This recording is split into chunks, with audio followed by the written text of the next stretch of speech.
അഭിയും ദക്ഷും മുന്നിലും കയ്യിലൊരു കവറും പിടിച്ച് ദേവു അവരുടെ പിന്നിലുമായാണ് കുളപ്പടവിലേക്ക് നടക്കുന്നത്. ഒരു 3/4 പാൻറ്റും ടീഷർട്ടും ആയിരുന്നു അവളുടെ വേഷം. മുടി ഫ്രീ ആയി വിട്ടിട്ടുണ്ട്. അഭിയും ദക്ഷും ദേവദത്തിൻ്റെ ഓപ്പറേഷനെ കുറിച്ച് സംസാരിക്കുകയായിരുന്നു. അതിനിടയിൽ ഇരുവരും തിരിഞ്ഞു നോക്കുമ്പോൾ ദേവു അവളുടേതായ ലോകത്തും. കല്ലിനോടും മുള്ളിനോടും വരെ കിന്നാരം പറഞ്ഞും മൂളിപ്പാട്ടും പാടി പറമ്പിൽ നിന്ന് കിട്ടിയ പുളിയും പൊട്ടിച്ച് കഴിച്ചു അവളിങ്ങനെ നടന്നു വരുന്നുണ്ട്. അതിനിടയിൽ അവൾ പല പോസിലുള്ള സെൽഫി എടുക്കുന്നുണ്ട്. അമ്മു വേഗം നടക്ക്, ദക്ഷ് മുന്നിൽ നിന്നും വിളിച്ച് പറഞ്ഞു. എന്തിന്? നിങ്ങളുടെ കുളി കാണാനാ? നിങ്ങൾ ചെന്നാട്ടെ, ഞാൻ വന്നോളാം, ദേവു വിളിച്ചു പറഞ്ഞു. അയ്യടാ, പൊന്നുമോളെ വിളിച്ചതേ ഞങ്ങളുടെ കുളി കാണാനല്ല, ആ കവറിങ് തന്നെ എന്നും പറഞ്ഞ് ദക്ഷ് അവളുടെ കയ്യിൽ നിന്നും ടവലും അവരുടെ ഡ്രസ്സും അടങ്ങിയ കവറും വാങ്ങി ധൃതിയിൽ നടന്നതും അബി അവളൊന്ന് തിരിഞ്ഞു നോക്കി.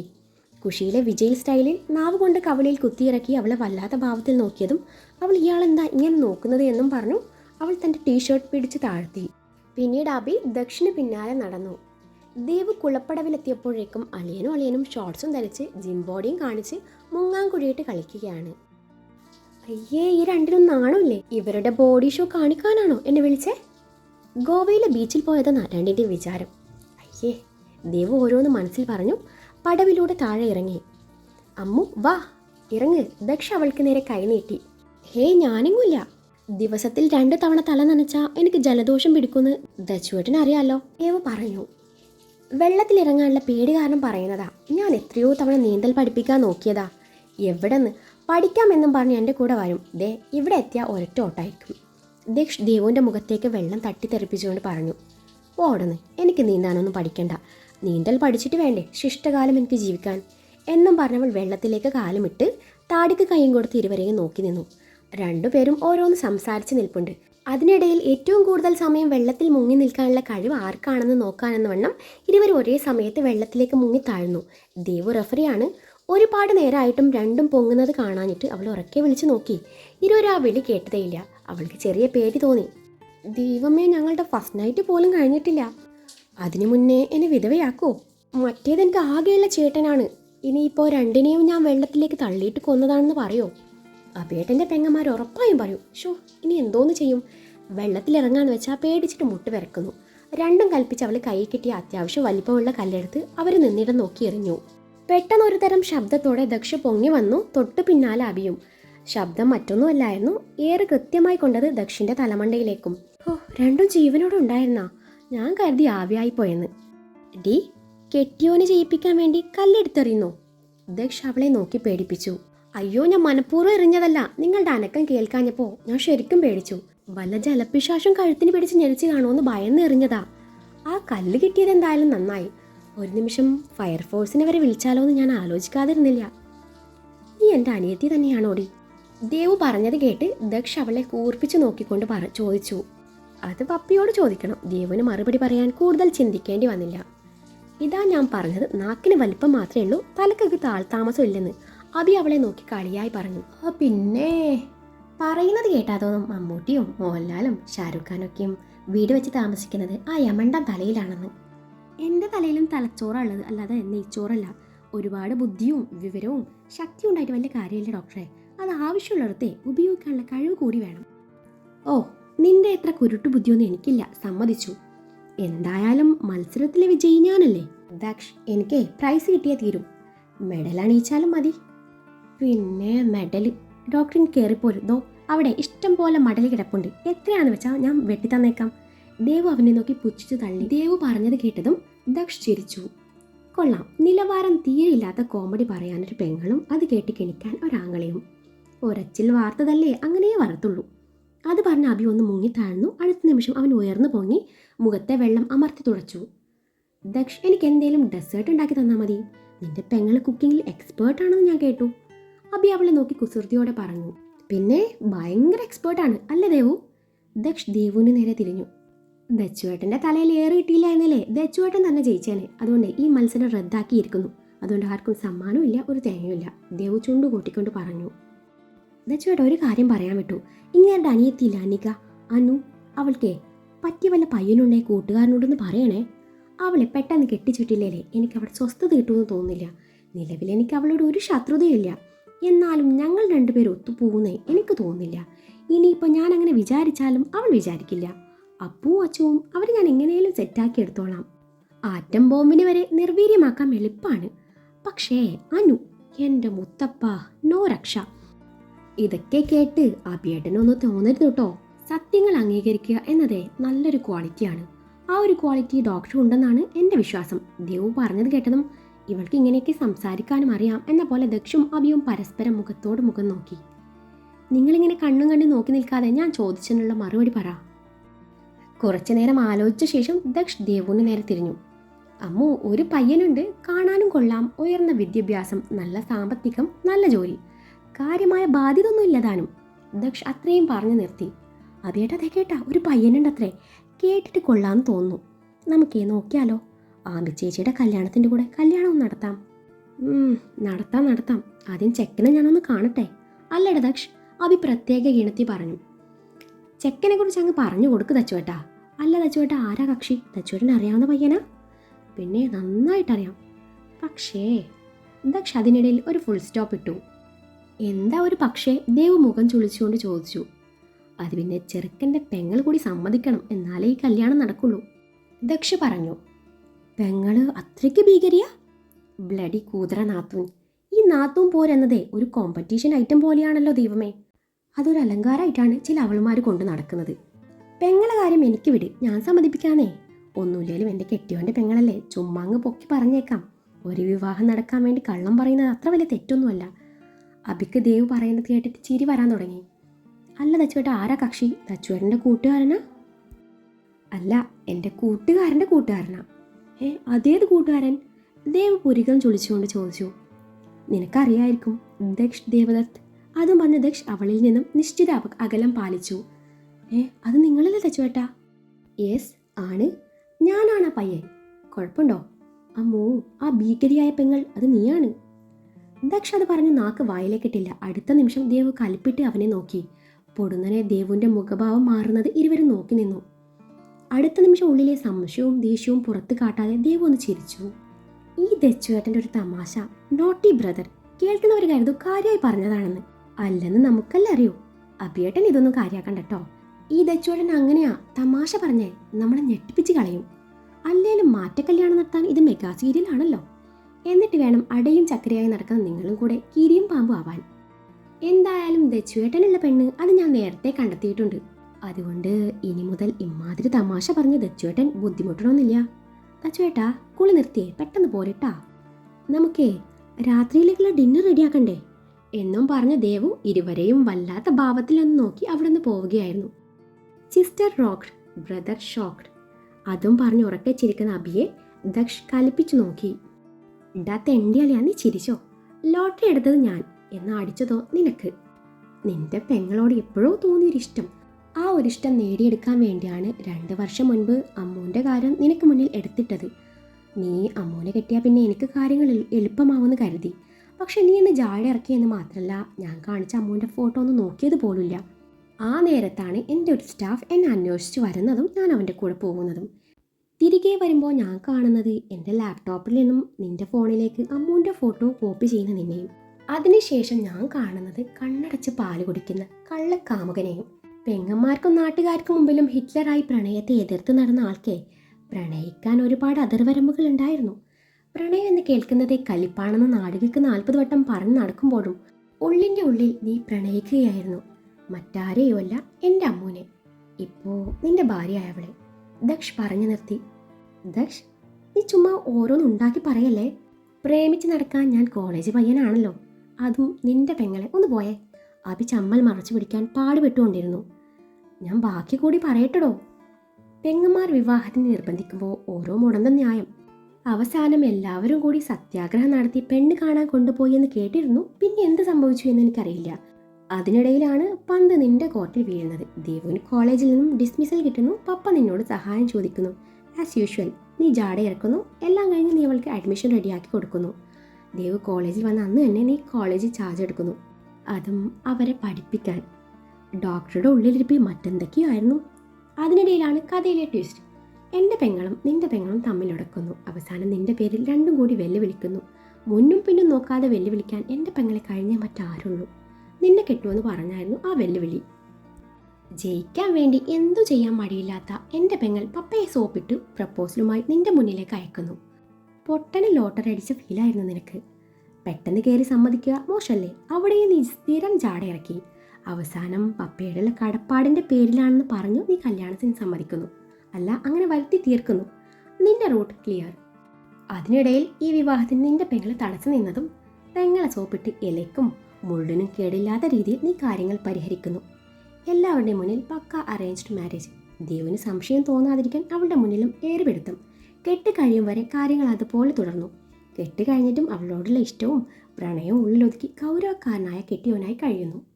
ഇതൊക്കെയും കേട്ട് അബി ദക്ഷിണൊന്ന് നോക്കിപ്പോയി. തൻ്റെ മനസ്സിലുള്ളത് വള്ളിപ്പുള്ളി വിടാതെ പറഞ്ഞിരിക്കുന്നു. ഇവന് മൈൻഡ് റീഡ് ചെയ്യാനുള്ള കഴിവുണ്ടോ? അബി ചിന്തിച്ചു. എടാ, ഒന്ന് പതുക്കെ പറ. ഇതൊക്കെ അവളെങ്ങാനും കേട്ടിരുന്ന എൻ്റെ മാനം പോയേനെ. നീ പറയുന്നത് പോലുള്ള ഭ്രാന്തമായ പ്രണയമൊന്നും എനിക്കില്ലായിരുന്നു. നീ നേരത്തെ പറഞ്ഞില്ലേ ചെറിയൊരിഷ്ടം. ഫോട്ടോ കണ്ടപ്പോൾ അതുപോലൊരിഷ്ടം. നീ പറയുന്നത് കേട്ടാത്തൊന്നും പ്രേമമൂത്ത് നിന്റെ പെങ്ങളുടെ പിന്നാലെ ഞാൻ പാട്ടും പാടി നടന്നിട്ടുണ്ടെന്ന്. നേരിൽ കാണുന്നത് പോലും എൻ്റെ കോളേജിൽ ജോയിൻ ചെയ്തപ്പോഴാണ്. ഇക്കാര്യമൊക്കെ നീ ഈ പറഞ്ഞത് പറഞ്ഞു. ഇനി മിണ്ടിയേക്കരുത്. പെങ്ങന്മാരറിഞ്ഞാൽ എൻ്റെ തല തിന്നും. അബി കൃത്രിമ ഗൗരവം നടിച്ചു.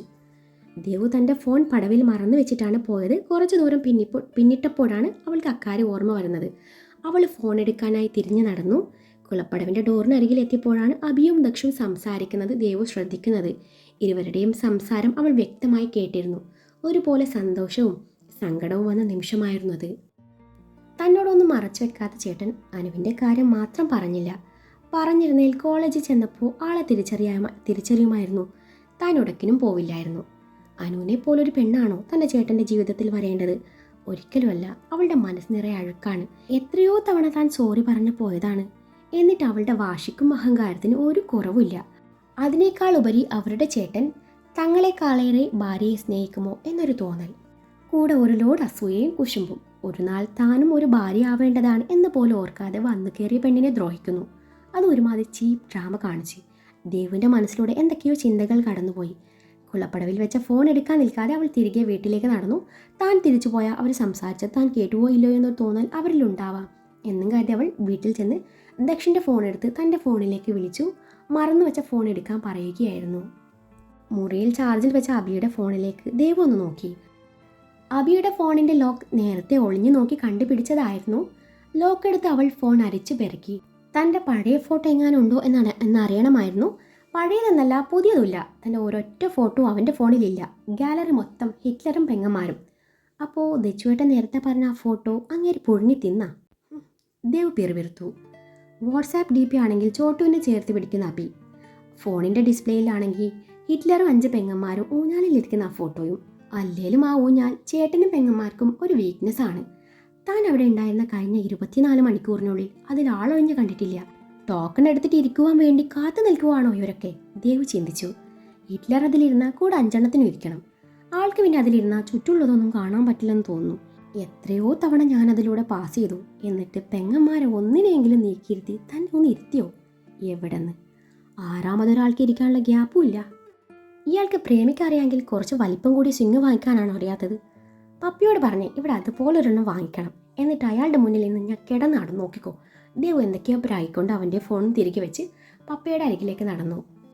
രാത്രിയിൽ ദേവു TV കാണുകയാണ്. ദക്ഷും പപ്പയും അടുക്കളയിൽ കാര്യമായ ജോലിയിലും. രണ്ടുപേരും ഡിന്നർ തയ്യാറാക്കുകയാണ്. അത് കലക്കി. അവർക്ക് അത് തന്നെ വേണം. തൻ്റെ നാത്തുമാർക്കിട്ട് ഇതൊന്ന് പരീക്ഷിച്ച് നോക്കിയാലോ? പൊളിക്കും. ദേവു TV നോക്കി ഒറ്റയ്ക്ക് സംസാരിക്കുന്നുണ്ട്. അതുകൊണ്ട് ദക്ഷ് കൃത്രിമ ദേഷ്യത്തോടെ അവളുടെ അരികിലേക്ക് നടന്നു. ഇമാതിരി ദുരന്തം കണ്ട് സമയം കളയുന്ന നേരത്തെ അടുക്കളയിൽ വന്ന് എന്നെ ഒന്ന് സഹായിച്ചാലെന്താ? ദച്ചുവേട്ടാ, സീരിയൽ ഒരു ദുരന്തമാണേലും അതിൽ നിന്നും നമുക്ക് പലതും പഠിക്കാനുണ്ട്. ഞാൻ അക്കാര്യം തിരിച്ചറിയാൻ വൈകിപ്പോയി. ഈ സീരിയൽ നോക്കിക്കേ, അമ്മായിയമ്മയും മരുമോളും വൻ സീനാണ്. ഇരുവരും പണി കൊടുക്കാൻ എന്തോ ഒരു ഐഡിയ പയറ്റുന്നത്. രണ്ടുപേരും കട്ടക്ക് പിടിച്ചു നിൽക്കുന്നുണ്ട്. ഇതൊക്കെ കാണേണ്ടത് തന്നെയാ. ഇന്നത്തോടെ ഞാൻ സീരിയൽ ഫാനായിട്ടോ. പറ്റും പോലെ സീരിയൽ കണ്ട് അതിലെ പണികളൊക്കെ അവിടെയുള്ള നാത്തൂമാർക്ക് കൊടുക്കണം. പ്രത്യേകിച്ച് അനൂന്. ദച്ചുവേട്ടാ, അനൂനെ ചൊറിയും പൊടി പ്രയോഗം നടത്തിയാലോ? അടിപൊളി. അവൾ ചൊറിഞ്ഞ് നരകം കാണുന്ന ആ സീൻ ഓർത്തിട്ട് കുളിരു കോരുക. ദേവു ദക്ഷിണ ഇടം കണ്ണാലെ നോക്കിക്കൊണ്ട് പറഞ്ഞു. നിനക്ക് വേറെ ഒരു പണിയുമില്ലമ്മോ. എപ്പോൾ നോക്കിയാലും അബിയുടെ പെങ്ങന്മാരെ കുറ്റം പറഞ്ഞ് നടന്നോളൂ. അബി കേൾക്കണ്ട. പെങ്ങന്മാരെ മുഴുവൻ പറഞ്ഞില്ലല്ലോ, ആനുവിനെ മാത്രമല്ലേ പറഞ്ഞുള്ളൂ. അവളെ പറയുമ്പോൾ ദച്ചുവേട്ടൻ എന്താ ഇത്ര ദണ്ണം? ഇങ്ങനെ ദണ്ണിക്കാൻ അവൾ ദച്ചുവേട്ടൻ്റെ ഭാര്യയോ കാമുകിയോ ഒന്നും അല്ലല്ലോ. അല്ലെങ്കിൽ വേണ്ട, അവളെ കുളത്തിൽ തള്ളിയിടാം. കുറച്ച് വെള്ളം കുടിക്കട്ടെ. ദേവ് പിന്നെയും ദക്ഷിനെ ഇടം കണ്ടിട്ട് നോക്കി. അതിന് അവിടെ കുളമുണ്ടോ? ദക്ഷ ചോദിച്ചു. എന്നാ പിന്നെ പൊട്ടക്കിണറ്റിൽ തള്ളിയിട്ടാലോ? പൊട്ടക്കിണറുണ്ടെന്ന് ആരോ പറയുന്നത് കേട്ടിരുന്നു. അവൾ പൊട്ടക്കിണറ്റിൽ തവളകളുടെ കൂടെ വഴക്ക് കൂടി അങ്ങനെ കിടക്കട്ടെ. പോക്കാച്ചി തവള. അമ്മു, നീ വേണ്ടാത്ത ഓരോന്ന് ചിന്തിച്ചു കൂട്ടല്ലേ. എനിക്ക് കോടതി കയറി ഇറങ്ങാനൊന്നും വയ്യ. മതി നിന്റെ സീരിയൽ കാണൽ എന്നും പറഞ്ഞ് അവളുടെ കയ്യിൽ നിന്നും ടിവിയുടെ റിമോട്ട് വാങ്ങി ടിവി ഓഫ് ചെയ്തതും അവൾ അവനെ കാലിപ്പിട്ട് നോക്കി. ഡി കുട്ടി പിശാശെ, നോക്കി പേടിപ്പിക്കാതെ വന്ന് എന്തേലും സഹായം ചെയ്യടി. പിന്നെ എനിക്കൊന്നും വയ്യ. ഞാനേ ഈ വീട്ടിലെ ഗസ്റ്റ്. അല്ലേലും ഭർത്താവിൻ്റെ വീട്ടിൽ നിന്നും സ്വന്തം വീട്ടിലേക്ക് ഒരു ദിവസത്തേക്ക് നിൽക്കാമെന്ന എന്നോട് തന്നെ ദച്ചുവേട്ടൻ ഇത് പറയണം. അയ്യോ, നിന്റെ കല്യാണം കഴിഞ്ഞിട്ട് 10 വർഷം ആയതേ ഈ ചേട്ടൻ അറിഞ്ഞില്ല. വിരുന്നുകാരി അവിടെ ഇരുന്നാട്ടെ, കഴിക്കാൻ റെഡിയാകുമ്പോൾ വിളിക്കാവേ. ദക്ഷ പ്രത്യേക ഗീണത്തിൽ പറഞ്ഞു. ആയിക്കോട്ടെ ചേട്ടാ. ഡി കുരിപ്പേ, നിന്റെ കഥാപ്രസംഗം കഴിഞ്ഞെങ്കിലേ വന്ന് ചപ്പാത്തി പരത്താൻ നോക്ക്. എൻ്റെ ദച്ചുവേട്ടാ, ഞാൻ ചപ്പാത്തി പരത്തിയ ചപ്പാത്തി പോലും കരഞ്ഞു പോകും. നിങ്ങൾ പിന്നെ കേരളവും കാശ്മീരും രാജസ്ഥാനും ഒക്കെ ആയിരിക്കും കഴിക്കേണ്ടി വരിക. ദച്ചുവേട്ടൻ അറിയോ, പാചകം ഒരു കലയാണ്. അത് നമ്മളിങ്ങനെ ആസ്വദിച്ച് ചെയ്യണം. ദേവ് പറഞ്ഞു. എന്നാ മോള് വന്നേ ആസ്വദിച്ച് ചെയ്യേ. കലയാണ് പോലും. കലയല്ല, കൊലയാണ്. തേങ്ങാക്കൊല. ദച്ചുവേട്ടാ, പാചകത്തിന്റെ ബാലപാഠം പോലും അറിയാത്ത എന്നെ കൊണ്ട് പാചകം ചെയ്യിപ്പിച്ച കളങ്കപ്പെട്ടു പോകുന്നത് ഈ പ്രപഞ്ചം മുഴുവൻ വ്യാപിച്ചു കിടക്കുന്ന ഒരു മഹത്തായ കലയാണ്. വെറുതെ പാചകദേവി കോപം വരുത്തി വെക്കാതെ പോയി ചപ്പാത്തി പരത്തു ദച്ചുവേട്ടാ. എൻ്റെ പാചക പരമ്പര ദൈവങ്ങളെ, എൻ്റെ ദച്ചുവേട്ടന് പുറത്തു കൊടുക്കണേ. പൊക്കോ ദേവ് പറഞ്ഞു. എൻ്റെ ദൈവമേ, ഇതെങ്ങാനും അഭി കേട്ടോണ്ട് വന്നാ എന്ത് കരുതും? എടി മോളെ, വന്ന് ആ പ്ലേറ്റെങ്കിലും കഴുകി വെക്കടി. അവസാനം ദക്ഷി കെഞ്ചി പറഞ്ഞു. ദച്ചുവേട്ടാ, ഇന്നത്തെ ഡിന്നറിൻ്റെ ക്രെഡിറ്റ് മൊത്തം നിങ്ങൾക്കുള്ളതാ. പാത്രം കഴുകിയ കുറച്ച് ക്രെഡിറ്റ് ഞാൻ എടുക്കൂട്ടോ. എന്ത് വേണമെന്ന് ദച്ചുവേട്ടൻ തീരുമാനിക്കുക. ദേവ് പറഞ്ഞത് കേട്ടതും ദക്ഷ അവൾക്ക് നേരെ തൊഴുതുകൊണ്ട് അടുക്കളയിലോട്ട് നടന്നു. ഇതേ സമയം അഭി പെങ്ങന്മാർക്ക് വീഡിയോ കോൾ ചെയ്ത് സംസാരിക്കുകയായിരുന്നു. പെങ്ങന്മാർ ചേട്ടനോട് സംസാരിക്കാൻ വേണ്ടി അടി കൂടുന്നത് കണ്ടാൽ തോന്നും ചേട്ടൻ ഗൾഫിൽ നിന്ന് വിളിക്കുവാണെന്ന്. ഐ മിസ് യു അഭിയേട്ടാ, എപ്പോഴാ വരുന്നത്? പെങ്ങന്മാർ ചോദിക്കുന്നത് കേട്ടാൽ തോന്നും അവൻ ഗൾഫിൽ പോയിട്ട് 5 വർഷം കഴിഞ്ഞെന്ന്. അങ്ങനെ എല്ലാം കഴിഞ്ഞ് ഫോണും വെച്ച് നടക്കുമ്പോൾ താഴെ ചേട്ടനും പെങ്ങൾ തമ്മിൽ അടിയിടുന്നു. ഒടുവിൽ തനിക്ക് പെങ്ങളുടെ നാക്കിന് മുന്നിൽ പിടിച്ചു നിൽക്കാനാവില്ലെന്ന് തോന്നി ആങ്ങൾ തോൽവി സമ്മതിക്കുന്നു. അതിനിടയിൽ തൻ്റെ ഭാര്യ എന്ന് പറയുന്നവൾ തൻ്റെ പെങ്ങൾക്കിട്ട് നല്ല പോലെ കൊട്ടുന്നുണ്ട്. അഭി മുകളിൽ നിന്നും ഇരുവരുടെയും സംസാരം ശ്രദ്ധിച്ചിരുന്നു. അഭി സ്റ്റെയർ ഇറങ്ങി വരുന്നത് കണ്ട ദേവ് അടുക്കളയിലോട്ട് ഒരൊറ്റ ഓട്ടമായിരുന്നു. പാത്രം കഴുകുന്ന ദക്ഷിന്റെ കയ്യിൽ നിന്നും പാത്രവും സ്ക്രബറും പിടിച്ചു വാങ്ങി അവൾ പാത്രം കഴുകാൻ തുടങ്ങി. ഇവൾക്ക് പെട്ടെന്ന് ഇതെന്ത് പറ്റിയെന്ന് മനസ്സിൽ പറഞ്ഞ് ദക്ഷ അവളെ നിന്ന് നോക്കി. അത് ശരി, ക്രെഡിറ്റ് അടിച്ചു മാറ്റാൻ വന്നതാണല്ലേ? വേണ്ട, നിനക്ക് ക്രെഡിറ്റ് പോയിട്ട് ക്രാപ്പ് പോലും കിട്ടില്ല എന്ന് പറഞ്ഞ് ദക്ഷ അവളെ പിടിച്ചു മാറ്റി. അപ്പോഴാണ് അഭി അങ്ങോട്ട് വരുന്നത്. ഈ ദച്ചുവേട്ടൻ്റെ ഒരു കാര്യം, എന്നെ ഒന്നും ചെയ്യാൻ സമ്മതിക്കില്ല. ഷോ, എന്തൊരു തങ്കപ്പെട്ട ചേട്ടൻ. ചേട്ടൻ ഇനി അവിടെ ഇരുന്നോളൂ, ബാക്കിയൊക്കെ ഞാൻ ഏറ്റി ചെയ്തോളാം. ദേവ് സ്നേഹത്തിൽ ചാലിച്ചുകൊണ്ട് പറഞ്ഞു. ദേവ് പറഞ്ഞു കഴിഞ്ഞപ്പോഴാണ് ദക്ഷ അഭിയെ കാണുന്നത്.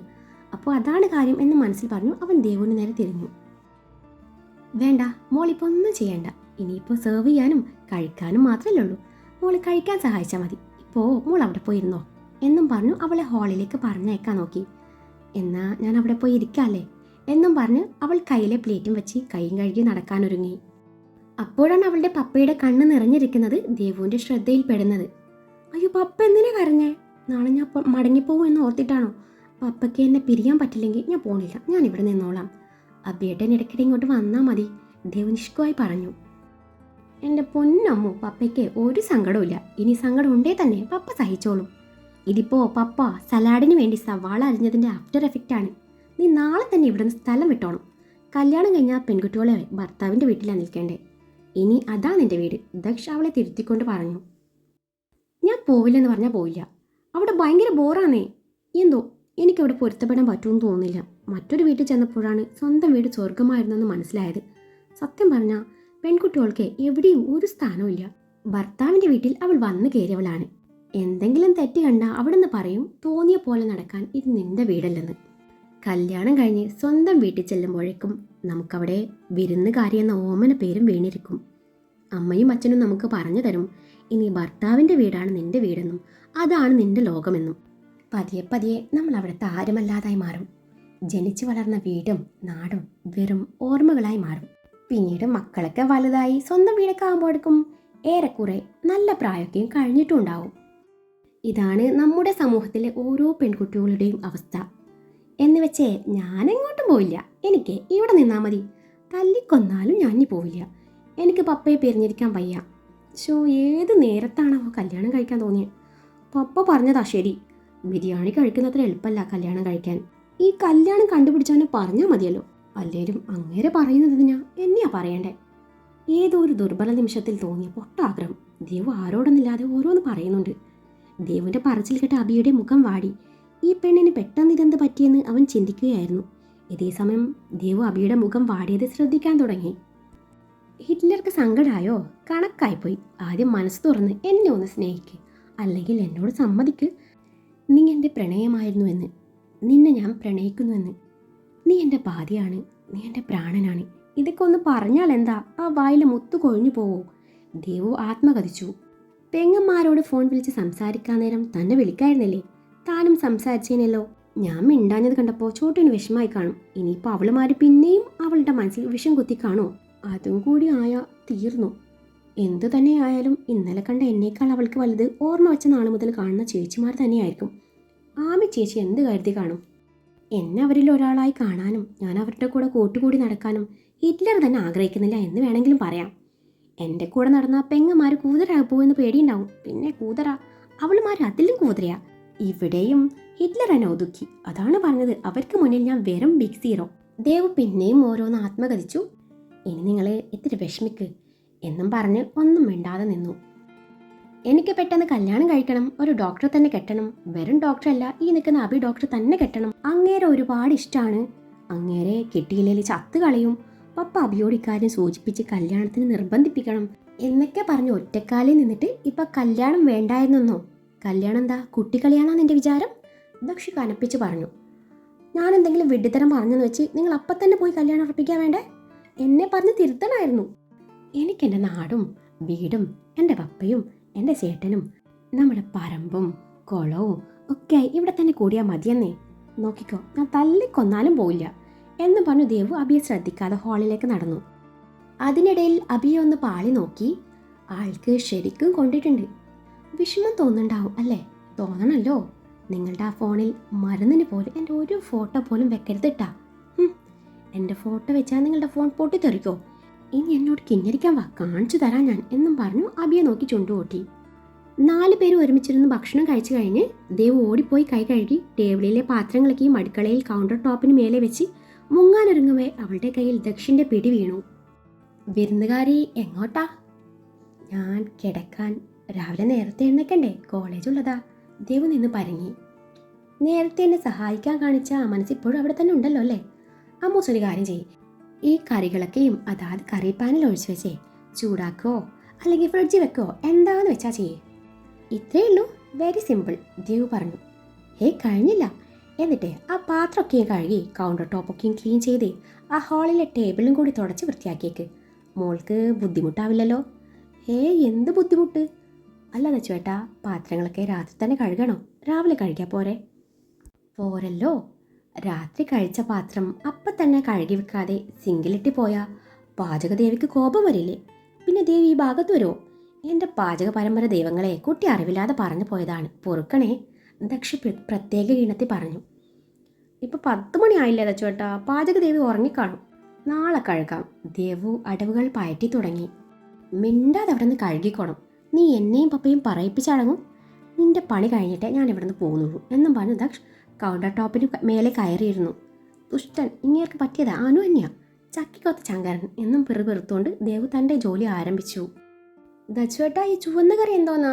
ഇത് ഏത് ചട്ടിയിലേക്കാ മാറ്റേണ്ടേ? നിന്റെ തലയിലോട്ട്. നേരത്തെ നീ കഴിക്കാൻ നേരം അതിൽ മഞ്ചാടിക്കുരു ആയിരുന്നല്ലോ അല്ലേ? മഞ്ചാടിക്കുരു കറി ഉണ്ടായിരുന്നാ? ഞാൻ കണ്ടില്ലല്ലോ. ഇത് കേട്ടതും ദക്ഷ് പല്ലിഞ്ഞരിച്ചു. ഇല്ലല്ലേ? സത്യം പറയാലോ ദച്ചുവേട്ടാ, 2 ദിവസമായി ഞാൻ നേരവണ്ണം വല്ലതും കഴിച്ചിട്ട്. അവിടുന്ന് വാരി വലിച്ചു തിന്നാൻ പറ്റുമോ? തിന്നു തിന്നില്ല എന്ന പോലായിരുന്നു. എനിക്ക് വിശന്ന് കണ്ണ് കാണാൻ പറ്റില്ലായിരുന്നു. മട്ടനാണോ ചിക്കനാണോ ബീഫാണോ എന്നൊന്നും നോക്കിയില്ല, അങ്ങ് വെച്ച് കീറി. പിന്നെ ദച്ചുവേട്ടൻ വെച്ചതുകൊണ്ടാവാം 3 കറിക്കും ഒരേ ടേസ്റ്റ് ആയിരുന്നു. കറി ഒരു പാനിലേക്ക് ഒഴിച്ച് തവികൊണ്ട് ഇളക്കുന്നതിനിടയിൽ ദേവ് പറഞ്ഞു, നീ കറി ഇളക്കിയാൽ മതിയിട്ടാ, എന്നെ ഇട്ട് ഇളക്കാൻ നിൽക്കണ്ട. കിന്നാരം പറയാതെ വേഗം പറഞ്ഞ പണി ചെയ്യാൻ നോക്കി പെണ്ണെ എന്നും പറഞ്ഞ് ദക്ഷ് തൻ്റെ ഫോണിൽ കുത്താൻ തുടങ്ങി. ദേവു ചെറുചിരിയോടെ തൻ്റെ പ്രവൃത്തി തുടരുന്നതിനിടയിലാണ് അബദ്ധവശാൽ ചിക്കനും മട്ടനും മിക്സായെന്ന നഗ്ന സത്യം അവൾ തിരിച്ചറിയുന്നത്. ദൈവമേ, പണി പാളിയാ. ദേവു ഇടം കണ്ടിട്ട് ദക്ഷിനെ നോക്കി. ദക്ഷേട്ടാ, രാവിലേക്ക് ബ്രേക്ക്ഫാസ്റ്റിന് നമുക്കൊരു വെറൈറ്റി ഡിഷ് ട്രൈ ചെയ്താലോ? എന്തോന്ന് വെറൈറ്റി ഡിഷ്? നീ ഉണ്ടാക്കോ? എന്നെ കൊണ്ട് വയ്യ, ദക്ഷ് ഫോണിൽ നിന്നും കണ്ണെടുക്കാതെ പറഞ്ഞു. എപ്പോൾ ഉണ്ടാക്കിയെന്ന് ചോദിച്ചാൽ മതി. മക്കൻ ഗുൽഗുൽ ഗുലാബി. പേര് കേട്ടാ ഒരു നോർത്ത് ഇന്ത്യൻ ഡിഷാണെന്ന് തോന്നുമെങ്കിലും തനി നാടൻ പൊളി സാധനമാണ്. ഒരു മല്ലു ഡിഷ്. ഇത് കേട്ട ദക്ഷ് ഫോണിൽ നിന്നും തല ഉയർത്തി അവളെ നിന്ന് നോക്കി. അല്ല, ഈ മക്കൻ എന്നുകൊണ്ടേ നീ എന്താ ഉദ്ദേശിച്ചേ? ദക്ഷിന് സംശയം. മക്കൻ, മട്ടൻ ആൻഡ് ചിക്കൻ. മക്കൻ്റെ മാ, ചിക്കൻ്റെ കൻ, മക്കൻ. എങ്ങനെയുണ്ട്, കൊള്ളാലേ? എടി മഹാഭാവി, നീ രണ്ടും കൂടി ഒന്നാക്കിയോ? ദക്ഷ് ഇരുന്നിടത്ത് നിന്നും എഴുന്നേറ്റ് അവളുടെ അരികിലേക്ക് നടന്നു. ഒരു കയ്യബദ്ധം, നാറ്റിക്കരുത്. ഇനി ഇതാരോടും പറയാൻ നിൽക്കണ്ട. വെറൈറ്റി ആണെന്ന് പറഞ്ഞാൽ മതി, ഡോക്ടർ കഴിച്ചോളും. ദേവു അവന് മാത്രം കേൾക്കാൻ പാകത്തി പറഞ്ഞു. ദൈവമേ, ശത്രുക്കൾക്ക് പോലും ഇങ്ങനെ ഒരു പെങ്ങളെ കൊടുക്കരുത്. നീ മാറിക്കേ, എന്നിട്ട് ആ പ്ലേറ്റൊക്കെയും കഴുകി വെക്ക്. ഇത് ഞാൻ ചെയ്തോളാം എന്നും പറഞ്ഞ് ദക്ഷ് അവളെ പാത്രം കഴുകാൻ പറഞ്ഞയച്ചു. ദച്ചുവേട്ടാ, എന്തിനാ ഇത്രയും കാസറോളൊക്കെയും എടുത്തു കൂട്ടിയേ? ആ പാൻ അതുപോലെ കൊണ്ടുവച്ചാൽ പോരായിരുന്നോ? പാത്രം കഴുകുന്നവൻ്റെ വികാരം അതുകൂടി ഓർക്കായിരുന്നു. ഇതി മടിച്ച് ഇങ്ങനെ പോയാൽ വൈകാതെ അഭി നിന്നെ ഇവിടെ തന്നെ കൊണ്ടുവിടും. പപ്പയെ പറഞ്ഞാൽ മതിയല്ലോ. ഒരു ജോലി ചെയ്യിപ്പിക്കാതെ കൊഞ്ചിച്ച് വളർത്തി അനുഭവിക്കട്ടെ. ദച്ചുവേട്ടൻ പേടിക്കണ്ട, അവിടെ ഞാൻ പക്കാ ഡീസൻ്റ് ആണ്. എല്ലാം അതിൻ്റെതായ രീതി ഞാൻ ചെയ്തോളാം. അധികം വൈകാതെ എല്ലാം പഠിച്ചെടുത്തോളാം. I am confident in myself. നോക്കിക്കോ, നെക്സ്റ്റ് ടൈം ഞാൻ ഇങ്ങോട്ട് വരുമ്പോൾ ഞാനൊരു കിടിലൻ ഷെഫായിരിക്കും. ഇതെൻ്റെ ഒരു ചലഞ്ചായിട്ട് ദച്ചുവേട്ടൻ കൂട്ടിക്കോ. എൻ്റെ പൊന്നു മോളെ, നിൻ്റെ ഒരു ചലഞ്ചിൻ്റെ ക്ഷീണം തന്നെ ഇതുവരെ മാറിയിട്ടില്ല. അതുകൊണ്ട് നീ ചലഞ്ചിനൊന്നും നിൽക്കാതെ ആത്മാർത്ഥമായി ചെയ്യാൻ നോക്ക്. ശരി മുതലാളി. ഇയാളിങ്ങനെ ഉപദേശിച്ച് ഞാൻ നന്നായി പോവാന്ന് എൻ്റെ പേടി. ചേട്ടൻ്റെയും അനിയത്തിയുടെയും സംസാരം കേട്ടിട്ടാണ് അഭി അങ്ങോട്ട് വരുന്നത്. ദക്ഷ് തൻ്റെ പെങ്ങള് തല്ലിപ്പൊളിയാണെന്ന് പറഞ്ഞപ്പോൾ ഇത്രയും കരുതിയില്ല. ഒരു വാക്ക് എന്നോട് പറഞ്ഞിരുന്നേ ഞാൻ ഈ വിവാഹത്തിന് സമ്മതം മൂളുമായിരുന്നു. എല്ലാം എൻ്റെ തലവിധി. അഭിയുടെ ശബ്ദം കേട്ടതും ഇരുവരും അങ്ങോട്ട് നോക്കി. ഓ, ഇനി ഇയാളും കൂടെ തുടങ്ങിക്കോ, ദേവ് പരിഭവിച്ചു. അഭി ദേവുവിൻ്റെ അരികിൽ വന്ന് നിന്നു. അഭിയെ നോക്കി ഒന്ന് ചിരിച്ചു. ദക്ഷ് മുഖം തിരിഞ്ഞു നിന്ന് തൻ്റെ ജോലിയിൽ മുഴുകി. ദേവു അവളുടെ ജോലിയിലും. ദക്ഷ് തിരിഞ്ഞു നോക്കുന്നില്ല എന്നുറപ്പ് വരുത്തി അഭി ദേവുവിൻ്റെ കവിളിൽ നേർമയായി ചുംബിച്ചതും ദേവു തൻ്റെ കവിളിൽ കൈവച്ചു ദക്ഷിണ നോക്കി. അവൻ കണ്ടില്ല എന്ന ആശ്വാസത്തോടെ ദേവു അഭിയെ നോക്കി പേടിപ്പിച്ചതും അവൻ അവളുടെ ചുണ്ടിൽ കൂടി മുത്തിയതും ദേവു ഒരുതരം ഞെട്ടലോടെ പിന്നെയും ദക്ഷിണ നോക്കി. ശേഷം അഭിയുടെ കയ്യിലേക്ക് പിച്ചി. അഭി തൻ്റെ ചൂണ്ടുവിരൽ കൊണ്ട് ദേവുവിൻ്റെ കവിളിൽ ഒന്ന് തലോടവേ ദേവു ചുണ്ടു കൂർപ്പിച്ച് അവനിൽ നിന്നും കുറച്ചകലം പാലിച്ചു നിന്നു. അന്നേരത്തെ ദേവുവിൻ്റെ മുഖഭാവം കണ്ടതും അഭിക്ക് ചിരി വന്നു. ദേവു പിന്നെ ഒന്നും നോക്കിയില്ല. ഷടപടയെന്ന് കഴുകി സിങ്കും കൗണ്ടർ ടോപ്പും ഒക്കെയും ക്ലീൻ ചെയ്തു. തൻ്റെ കൈയും വൃത്തിയാക്കി ദക്ഷിന് ഗുഡ് നൈറ്റും പറഞ്ഞ് ഒരൊറ്റ ഓട്ടായിരുന്നു. അവളുടെ ആ ഓട്ടം അഭി നോക്കി നിന്നു. അപ്പോഴേക്കും ദക്ഷിൻ്റെയും ജോലി കഴിഞ്ഞിരുന്നു. അടുക്കള പണി അറിയുന്ന കെട്ടിയോൻ, എൻ്റെ അനുവിൻ്റെ ഭാഗ്യം, ദക്ഷിൻ്റെ പ്രവർത്തികൾ വീക്ഷിച്ചുകൊണ്ട് അഭി പറഞ്ഞു. പിന്നെ കല്യാണം കഴിഞ്ഞ് അവൾക്ക് വെച്ചുണ്ടാക്കി കൊടുക്കുക, അതാണല്ലോ എനിക്ക് പണി. ഇതിപ്പോൾ സാഹചര്യം കൊണ്ട് ഞാനൊരു കുടുംബിനിയുടെ റോൾ ഏറ്റെടുത്തു എന്നേ ഉള്ളൂ. ഇത് ടെമ്പററി പോസ്റ്റാണ്, പെർമനൻ്റ് ആക്കാൻ ഞാൻ ആഗ്രഹിക്കുന്നില്ല. വിവാഹത്തിന് മുൻപേ ഞാൻ എൻ്റെ രാജിക്കത്ത് സമർപ്പിക്കും. പിന്നെ നിന്റെ പെങ്ങളെ എല്ലാം പഠിപ്പിച്ചിട്ട് ഇങ്ങോട്ട് വിട്ടാൽ മതി. ഇല്ലേ പിന്നെ എനിക്കതൊരു പണിയാവും. ഇരുവരും പിന്നെയും ഓരോന്ന് സംസാരിച്ച ശേഷം ഗുഡ് നൈറ്റും പറഞ്ഞ് അവിടെ നിന്ന് നടന്നു നീങ്ങി. അഭി മുറിയിലേക്ക് വരുമ്പോൾ ദേവു ഫ്രഷായി ഡ്രസ്സൊക്കെ മാറി കിടന്നിരുന്നു. ചുവപ്പിൽ വെളുത്ത ഫ്ലോറൽ പ്രിന്റഡ് പൂക്കൾ ഇടകലർന്ന് മുട്ടോളം വരുന്ന ജോർജറ്റ് സ്കേർട്ടും വെളുത്ത നിറത്തിൽ സ്ലീവ്ലെസ് ബനിയൻ ടോപ്പും. അഭി അവളെ മൊത്തത്തിലൊന്ന് നോക്കി. മുട്ടിന് താഴെയുള്ള കാല് നന്നായിട്ട് കാണാം. ടോപ്പിനും സ്കേർട്ടിനും ഇടയിൽ കൂടി വയറും ചെറുതായി കാണുന്നുണ്ട്. അവിടെ നിന്ന് മുകളിലോട്ട് നോക്കിയാൽ പിന്നെ നമുക്ക് ചുറ്റുള്ളതൊന്നും കാണാൻ പറ്റില്ല. ഈ പെണ്ണിന് നാണം അത്ര വശമില്ലെന്ന് അവന് ബോധ്യായി. അവളുടെ അരികിൽ കിടന്ന് അവളെ ഒന്ന് വിളിച്ചു നോക്കി. അമ്മു, അമ്മു, എന്തുവാ? ഞാനൊന്ന് ഉറങ്ങട്ടെ. ഇത്ര പെട്ടെന്ന് ഉറക്കം പിടിച്ചോ? ഇതാണ് എൻ്റെ സ്ലീപ്പിംഗ് ടൈം. 11 മണിക്ക് അപ്പുറം പോയില്ല. അവൾ കണ്ണു തുറക്കാതെ പറഞ്ഞു. ആണോ? ഇനി അതൊക്കെ നടക്കുമെന്ന് തോന്നില്ല. നടക്കണ്ട, എനിക്ക് കിടന്നാൽ മതി. ഉറങ്ങുമ്പോഴും ഈ ചളി വാരി വിതറുന്നതിന് ഒരു കുറവില്ലല്ലേ എന്നും പറഞ്ഞു അവളെ അതുപോലെ പൊക്കിയെടുത്ത് തൻ്റെ നെഞ്ചിന് മേലെയായി കിടത്തിയതും അവൾ തലയുയർത്തി അവനെ ഒന്ന് നോക്കി. എന്താ? പുരികം പൊക്കിയുള്ള ആ ചോദ്യവും ആ നോട്ടവും കണ്ടതും അവളുടെ മാത്രം മനുവേട്ടനാവാനുള്ള പുറപ്പാടിലാണോന്ന് അവളൊരു നിമിഷം ചിന്തിച്ചു. പിന്നീട് എന്തേലും ആവട്ടെ എന്നും പറഞ്ഞ് അവൻ്റെ നെഞ്ചിൽ തലവച്ചു മുഖം ചരിച്ചു കിടന്നു. അവൻ്റെ കൈകൾ അന്നേരം അവളുടെ നഗ്നമായ കൈകളിലും തോളിലും പുറമേനിയിലും ഒഴുകി നടന്നു. പിന്നീടത് നഗ്നമായ ഇടുപ്പിലും ഡ്രസ്സിന് മേലെയായി നിതംബത്തിൽ അമർന്നതു ദേവു തല ഉയർത്തി അവനെ നോക്കി പേടിപ്പിച്ചു. അവൻ്റെ കൈയെടുത്ത് മാറ്റി. അന്നേരം അവനിൽ ചിരിയായിരുന്നു ഉണ്ടായിരുന്നത്. എൻ്റെ അമ്മൂന് കല്യാണം കഴിച്ചാൽ മതിയോ? അപ്പോൾ ഫസ്റ്റ് നൈറ്റൊന്നും വേണ്ടേ? എൻ്റെ ദൈവമേ, ഏത് നേരത്താണോ കല്യാണം കഴിക്കണമെന്ന് പറയാൻ തോന്നിയത്? ഈ പപ്പ അങ്ങനെ തന്നെ വന്ന് വിളമ്പോന്ന് ഞാൻ കരുതിയോ? എനിക്ക് ഫസ്റ്റ് നൈറ്റ് വേണ്ട, ഞാൻ ബെഡിൽ കിടന്നോളാം എന്നും പറഞ്ഞ് അവൾ അവൻ്റെ മേലിൽ നിന്ന് എഴുന്നേക്കാൻ ഒരുങ്ങിയതും അവൻ അതിനനുവദിക്കാതെ ആഞ്ഞു പുൽകി. അമ്മൂസേ, എനിക്ക് വേണം. എന്ത് ഫസ്റ്റ് നൈറ്റ്? അത് കഴിഞ്ഞു പോയില്ലേ? എന്നാ സെക്കൻഡ് നൈറ്റ് മതി. ഡോക്ടർ റൊമാൻസ് മൂഡിലാണെന്ന് മനസ്സിലായി. I M so sorry. ഞാനിപ്പോൾ സ്ലീപ്പിംഗ് മൂഡിലാണ്. അതുമല്ല, ഇയാൾ ഉദ്ദേശിക്കുന്നതൊന്നും ഇപ്പോഴൊന്നും നടക്കില്ല. ഞാൻ എന്ത് ഉദ്ദേശിച്ചെന്ന്? ഞാനൊന്നും ഉദ്ദേശിച്ചിട്ടില്ല. ഇല്ലല്ലോ, നന്നായി. എന്നാ മിണ്ടാതെ കിടന്നു. അവൾ വീണ്ടും അവൻ്റെ നെഞ്ചിൽ കിടന്നു. അമ്മു. അവൾ തല ഉയർത്താതെ ഒന്ന് മൂളി. നിനക്ക് എന്നോട് ഒട്ടും ഇഷ്ടമില്ല അല്ലേ? അതെയല്ലോ, എങ്ങനെ മനസ്സിലായി? ദേവുവിന് അവൻ്റെ ചോദ്യം കേട്ട് ചിരിയാണ് വന്നത്. നീ എൻ്റെ കൂടെ വീട്ടിലേക്ക് വരുന്നില്ല എന്ന് നേരത്തെ പറഞ്ഞപ്പോൾ മനസ്സിലായി. എനിക്ക് ആരോടും ഇഷ്ടക്കുറവൊന്നുമില്ല. പക്ഷേ എനിക്ക് നിന്നെ ഒരുപാട് ഇഷ്ടമാണ്. എൻ്റെ ഹൃദയത്തിൽ നിനക്കുള്ള സ്ഥാനം നീ ഊഹിക്കുന്നതിലും എത്രയോ മുകളിലാണ്. പക്ഷേ എനിക്കത് എക്സ്പ്രസ് ചെയ്യാൻ പറ്റുന്നില്ല. എൻ്റെ നേച്ചർ അതാണ്. പെങ്ങന്മാരോടും ഓവർ സ്നേഹപ്രകടനം നീ കണ്ടിട്ടുണ്ടോ? പക്ഷേ അവരെൻ്റെ ജീവനാണ്. അതുപോലെ നീയും. എക്സ്പ്രസ് ചെയ്യാതെ മനസ്സിൽ വെച്ചോണ്ട് നിന്നിട്ട് എന്ത് കാര്യം? സ്നേഹം അത് പ്രകടിപ്പിക്കാനുള്ളതാ. ഇല്ലേൽ മറ്റുള്ളവരിൽ നിന്നും തിരിച്ചും അത്ര തന്നെ പ്രതീക്ഷിച്ചാൽ മതി. അല്ല ഡോക്ടറെ, ഇതിനു മുൻപ് ആരെങ്കിലും പ്രണയിച്ചിട്ടുണ്ടോ? ഇല്ല, അഭി പറഞ്ഞു. ആ, അതിൻ്റെ കുഴപ്പമാണ് ഈ കാണുന്നത്. അപ്പോൾ നീ പ്രണയിച്ചിട്ടുണ്ടോ? അഭി തിരിച്ചു ചോദിച്ചു. അപ്പോഴാണ് ഡോറിൽ തട്ടുന്ന ശബ്ദം കേൾക്കുന്നത്. മുട്ടലിന് ഇവിടെയും ഒരു കുറവുമില്ലല്ലേ എന്നും പറഞ്ഞു അഭി അവളെ ബെഡിൽ കിടത്തി ബ്ലാങ്കറ്റ് എടുത്ത് പുതപ്പിച്ചതും അവൾ കണ്ണു മേഴിച്ച് അവനെ ഒന്ന് നോക്കി. നോക്കണ്ട, ഡ്രസ്സിൻ്റെ വലിപ്പം കൂടിപ്പോയോന്നൊരു സംശയം. വലിപ്പം മാത്രമല്ല, മൊത്തത്തിൽ കുഴപ്പമാണ്. കെട്ടിയോന് മുന്നിലേ ഇതൊക്കെ, പക്ഷേ ആങ്ങൾക്ക് മുന്നിൽ നിൽക്കുമ്പോൾ ഇത് കൊള്ളത്തില്ല എന്നും പറഞ്ഞ് അവളുടെ കവളിൽ അമർത്തി മുത്തി ഡോർ തുറക്കാൻ പോകുന്നവനെ അവളൊന്ന് നോക്കി. ഡോർ തുറന്നതും ദക്ഷ് പാൽ ഗ്ലാസും കയ്യിൽ പിടിച്ച് നിൽക്കുന്നു. ഇതുപോലൊരു ചടങ്ങുണ്ടെന്നേ പപ്പ പറഞ്ഞപ്പോഴാണ് അറിയുന്നത്. അറിഞ്ഞു ചെയ്യാൻ ഈ വീട്ടിൽ പെണ്ണുങ്ങളൊന്നും ഇല്ലല്ലോ. പിന്നെ അമ്മുവിൻ്റെ കാര്യം പറയാതെ തന്നെ അറിയാലോ. ഇന്നലെ എന്തായാലും പാലുകുടി നടന്നില്ലല്ലോ, എമർജൻസി അല്ലായിരുന്നോ? ദാ പിടി എന്നും പറഞ്ഞ് പാൽ ഗ്ലാസ് തൻ്റെ കയ്യിൽ പിടിപ്പിച്ചു പോകുന്നവനെ അഭി ഒന്ന് നോക്കി. ഇവനെങ്ങനെ ഇതൊക്കെ അറിഞ്ഞു? ഈ പെണ്ണ് അതും പറഞ്ഞായിരുന്നു. ഇനി എന്തൊക്കെ പറഞ്ഞു കൊടുത്തിട്ടുണ്ടാവുമെന്തോ. അതും മനസ്സിൽ പറഞ്ഞു അഭി ഡോറും അടച്ച് ദേവുവിൻ്റെ അരികിലേക്ക് നടന്നു.